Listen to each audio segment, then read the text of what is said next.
അങ്കമാലി കിടങ്ങൂർ മഹാവിഷ്ണു ക്ഷേത്രത്തിൽ ആണ് ആന ഇടഞ്ഞത്.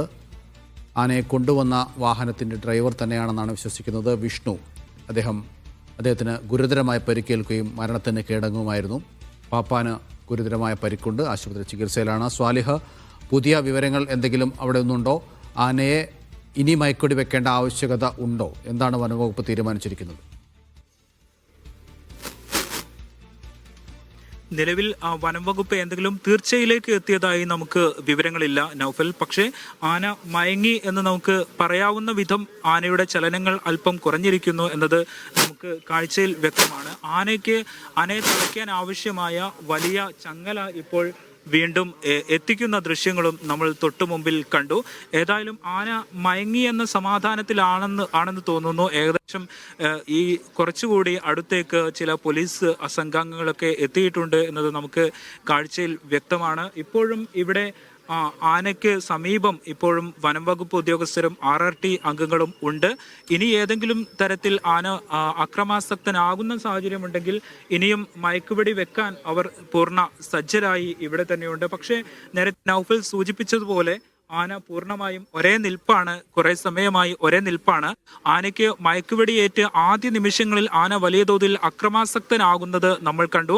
ഈ വനം വകുപ്പ് ഉദ്യോഗസ്ഥർ നമ്മോട് അത് സൂചിപ്പിച്ചിരുന്നു. ആനയ്ക്ക് മയക്കുവെടിയേറ്റാൽ ഉടൻ ആന അക്രമാസക്തനാകും, അല്പസമയം വലിയ തോതിൽ അക്രമാസക്തനായിരിക്കും, നിങ്ങൾ മാറി നിൽക്കണം എന്ന് ഇവിടെയുള്ള ആളുകളോട് പറയുന്നത് നമ്മൾ കണ്ടിരുന്നു. ആ അടിസ്ഥാനത്തിൽ ആളുകൾ മാറുന്നതും നമ്മൾ കണ്ടിരുന്നു. പക്ഷേ ഇപ്പോൾ ഏതാനും കുറച്ച് സമയമായി ആന നിന്ന നിൽപ്പിൽ തുടരുന്നത് ആയിരിക്കണം സാഹചര്യമുണ്ട്. പക്ഷേ നിലവിൽ അപകടകരമായ സാഹചര്യം ഇല്ല എന്നത് മനസ്സിലാക്കിയാകണം പോലീസും അത് വലിയ തോതിൽ തടയുന്നില്ല.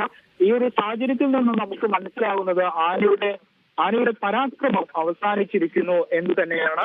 ഇപ്പോഴും ആന പക്ഷേ നിന്ന നിൽപ്പിൽ തുടരുകയാണ്. ആന ഏതെങ്കിലും രൂപത്തിൽ മയങ്ങി വീണിട്ടോ മറ്റോ ഇല്ല.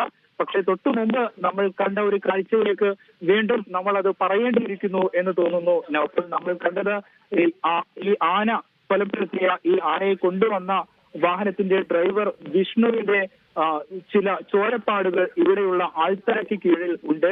ആനയുടെ കൊമ്പിലും ഈ ചോരപ്പാട് നമുക്ക് കാണാം. ഈ ആൾത്തറയ്ക്ക് കീഴിൽ നിന്ന് വിഷ്ണുവിൻ്റേത് എന്ന് നമുക്ക് അനുമാനിക്കാവുന്ന വിധമുള്ള ചില ശരീരഭാഗങ്ങൾ പോലീസ് ശേഖരിക്കുന്ന ദൃശ്യമാണ് നമ്മൾ കണ്ടത്. ഈ പോലീസ് ഇവിടെ എത്തിയതിനു ശേഷം നമ്മൾ ഇവിടെ എത്തുമ്പോഴും ആനയെ തളയ്ക്കുന്നതിലായിരുന്നു പൂർണ്ണമായി ശ്രദ്ധ കേന്ദ്രീകരിച്ചിരുന്നത്.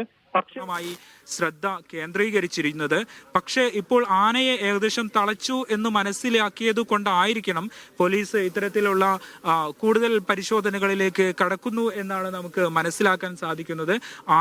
ആന കൊന്നുകളഞ്ഞ, ആന കൊലപ്പെടുത്തിയ വിഷ്ണുവിന്റെ ചില ശരീരഭാഗങ്ങൾ ഇവിടെ നിന്ന് ശേഖരിക്കുന്നത് നമുക്ക് കാണാമായിരുന്നു.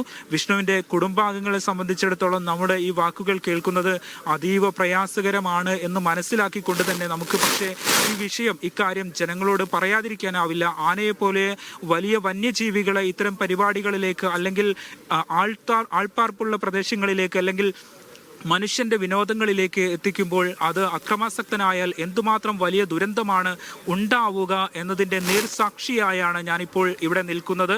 ആന ഈ വിഷ്ണുവിൻ്റെ ആന്തരാവയവങ്ങൾ തകർത്ത് ആന ഇപ്പോൾ വിഷ്ണുവിന്റെ ആന്തരാവയവങ്ങൾ തകർത്ത് ആനയുടെ കൊമ്പിൽ ചോരയുമായാണ് നിൽക്കുന്നത് എന്ന് നമുക്ക് ഇവിടെ നിന്ന് പറയാതിരിക്കുന്നത് നമ്മുടെ സമൂഹത്തോട് ചെയ്യുന്ന ദ്രോഹമാകും. കാരണം ആനയെ പോലെയുള്ള വലിയ വന്യമൃഗങ്ങളെ ഇത്തരത്തിലുള്ള ചടങ്ങുകൾക്ക് എത്തിക്കുന്നത് എന്തുമാത്രം അപകടകരമാണ് എന്ന് നമുക്ക് പറയാതെ വയ്യ. ആനയെ ഈ ക്ഷേത്രത്തിലേക്ക് എത്തിച്ച വാഹനത്തിന്റെ ഡ്രൈവർ വിഷ്ണുവാണ്. ആനയുടെ ഒന്നാം പാപ്പാൻ ഗുരുതരമായി പരിക്കേറ്റ് ഇപ്പോൾ ആശുപത്രിയിൽ ചികിത്സയിലാണുള്ളത്. രണ്ടാം പാപ്പാൻ ഇവിടെ ഉണ്ട്. അദ്ദേഹത്തിന് വലിയ പരിക്കുകളില്ല എന്നാണ് നമുക്ക് മനസ്സിലാകുന്നത്. പക്ഷേ നമ്മൾ തൊട്ടു മുമ്പ് കണ്ട കാഴ്ചകളിൽ നിന്ന് നമുക്ക് വ്യക്തമാണ് ആന എത്രത്തോളം അക്രമാസക്തനായിരുന്നു എന്നത് നമുക്ക് വ്യക്തമാണ്. പക്ഷേ ഈ ഒരു പ്രദേശത്തിന്റെ മാറ്റവും ഈ ഒരു പ്രദേശത്തിന്റെ ഘടനയും, അതായത് ചുറ്റും മതിലുകളുള്ള പ്രദേശമാണ്.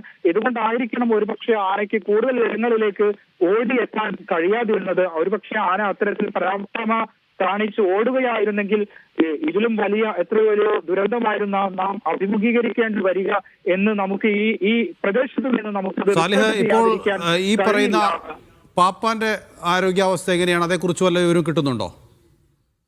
നൗഫൽ, ഇപ്പോൾ നമ്മൾ ഉള്ളത് ഈ ആന ഇടഞ്ഞ സ്ഥലത്താണ്. നമുക്ക് ഇവിടെ നിന്ന് സംസാരിക്കുമ്പോൾ നമുക്ക് ലഭിക്കുന്ന വിവരങ്ങൾ ആനയുടെ ആക്രമണത്തിൽ പരിക്കേറ്റ ഈ പാപ്പാന്റെ നില ഗുരുതരമാണ് എന്നതാണ്. യെസ്, അത് ആശുപത്രിയിൽ നിന്ന് വിവരങ്ങൾ നമുക്ക് ലഭിക്കേണ്ടതുണ്ട്. നിലവിൽ ഈ ആനയെ ഇനി മയക്കുവെടി വെക്കേണ്ട ആവശ്യകതയുണ്ടോ? എന്താണ് വനംവകുപ്പ് ഉദ്യോഗസ്ഥർ എന്തെങ്കിലും പറയുന്നുണ്ടോ? ഇക്കാര്യത്തിൽ വനം വകുപ്പ് ഉദ്യോഗസ്ഥരോട് നമ്മൾ പ്രതികരണം ആരാഞ്ഞെങ്കിലും അദ്ദേഹം അല്പം കഴിഞ്ഞ് പ്രതികരിക്കാം എന്നതാണ് നമ്മോട് വിശദീകരിച്ചത്. പക്ഷേ ആനയെ നിലവിൽ ഇനി വീണ്ടും മയക്കുവെടി വെക്കേണ്ട സാഹചര്യമുണ്ട് എന്ന് നമ്മുടെ ചില കാഴ്ചയിൽ അല്ലെങ്കിൽ നമ്മൾ തൊട്ടടുത്തുള്ള ആളുകളോട് സംസാരിക്കുമ്പോൾ അവർ അത്തരമൊരു ആവശ്യമുണ്ട് എന്ന് പറയുന്നില്ല. ഒരു പക്ഷേ എനിക്ക് തോന്നുന്നു ഇവിടെ നാം സംസാരിച്ചവരിൽ ചിലർ ആനയെ പരിപാലിക്കുന്നതിൽ വിദഗ്ധരാണ്. പക്ഷേ അവർ തീർപ്പ് ഘടിപ്പിക്കേണ്ടതെങ്കിലും അവർ ഇനിയും മയക്കുവെടി വെക്കേണ്ടതില്ല എന്ന ഏതായാലും ഇക്കാര്യത്തിൽ തീരുമാനമെടുക്കേണ്ട വനവകുപ്പ് ഉദ്യോഗസ്ഥർ തന്നെയാണ്. അവർക്കാണ് ഇക്കാര്യത്തെക്കുറിച്ചുള്ള ശാസ്ത്രീയമായ ജ്ഞാനമുള്ളത്. സാധാരണ കാട്ടാന നാട്ടിറങ്ങിയാൽ ശല്യമുണ്ടാക്കിയാലൊക്കെയാണ് മയക്കുവെടി വെക്കാറുള്ളത്. നാട്ടാനക്ക് മയക്കുവെടി വെക്കുന്നത് വളരെ അപൂർവമാണ്. പക്ഷേ ഇപ്പോൾ അങ്ങനെ ഒരു മയക്കുവെടി വെക്കേണ്ട അവസ്ഥയിലേക്ക് കാര്യങ്ങൾ എത്തിയിരിക്കുന്നു. അങ്കമാലി കിടങ്ങൂരിലാണ് ഈ ആന ഇടഞ്ഞത്. ഒരാൾ ചവിട്ടേറ്റ് മരിച്ചു. കൊല്ലം സ്വദേശിയെ ഈ ഡ്രൈവറുമായ വിഷ്ണു എന്നയാളാണ് മരിച്ചത്. ചവിട്ടേറ്റ പാപ്പാൻ പ്രദീപ് ഗുരുതരാവസ്ഥയിലാണുള്ളത്. ഈ വാർത്തയുടെ